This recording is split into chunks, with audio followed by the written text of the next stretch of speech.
so for what is it? Maybe phobia and coming home.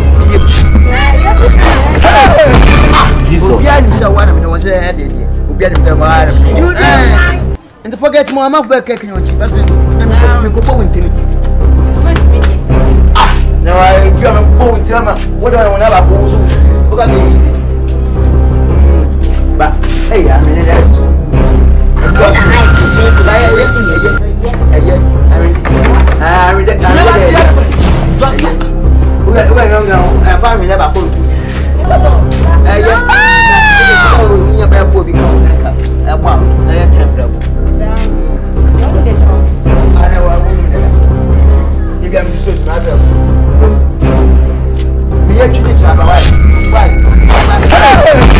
Jesus. You did why?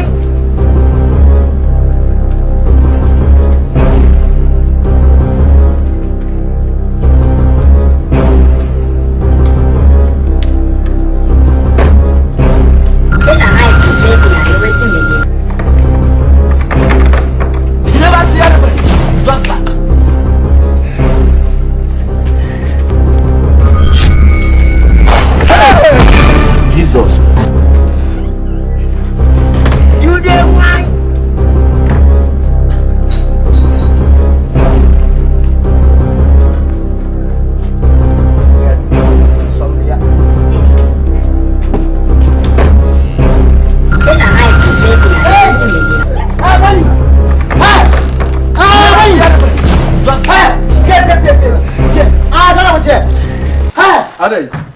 Now, we didn't show. Who is a Who now the guy never said them one? It's also to be wrong. Mimo Roman and the Yamitana with them. Which are them? What are them with them? Gary or some panas, Massa, Milan Midiago. Massa, so would Jimmy tell me? One cassette, a damn minute for Bakushim.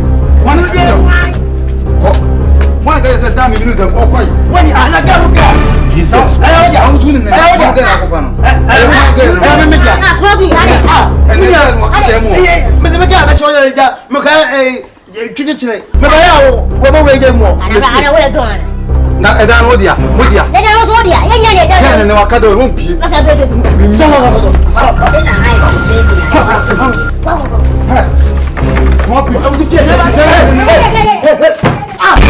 Jesus.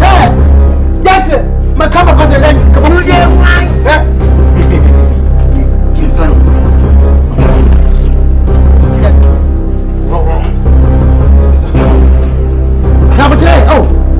Jam, I'm looking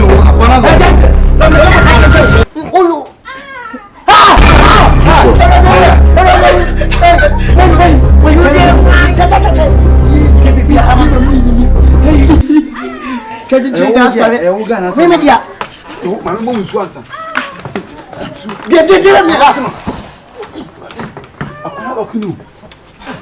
Okay. No. That's what cool. That's what cool. Jesus. That's what cool. That's it. You did it.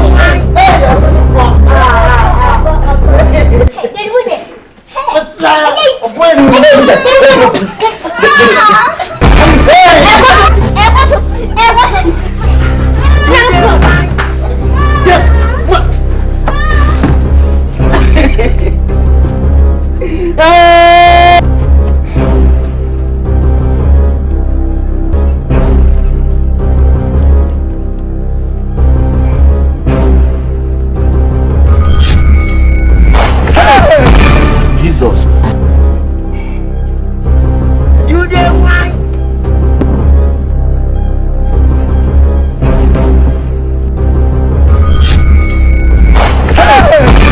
Jesus. You did why?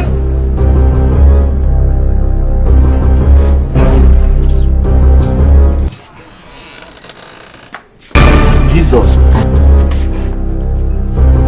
You did why? Brad. Hey, Jesus. I'm mistaken. Mama Jessica. Now got my say home. Me for message ma. What must I do with mu? How many what that? Obi me make treat. Ama I'm a boomful. My SIkA. Not in the bar. Mammy SIkA. My SIkA in the bar. I never for Pam when you get it. Maybe my other woman takes us to come to Mexico. I'm a boomful woman.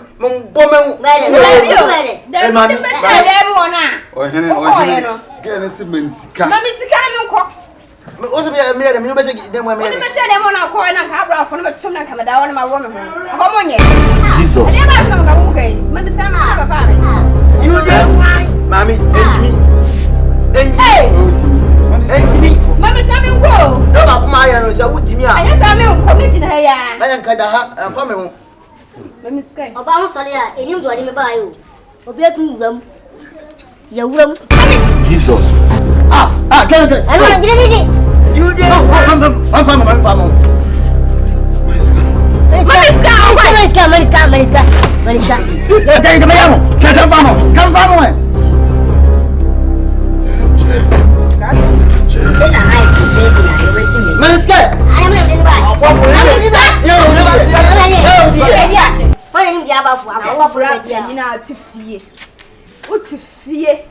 no, oh, pass the gap back. We are ready. No, we are also going to the chain. What's going on?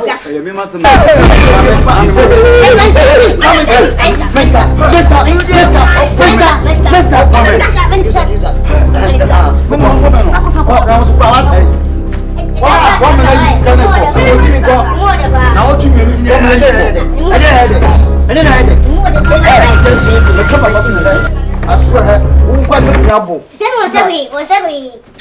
Where did he eat? Just began my cousin. I did what I did. Okay, you remember if that. They would say, intelligent. I actually what the money? In the Amazon Coleman. Oh, maybe like my son can eat. So, to the road, any idea. In your boy. Jesus. So, who are you? I didn't get it. That's it. That's it. That's Oyaa. That's Oyaa. Hey, I said, what could you over try? That's not all the other things. Jesus. That's it. Oh, we are walking. We are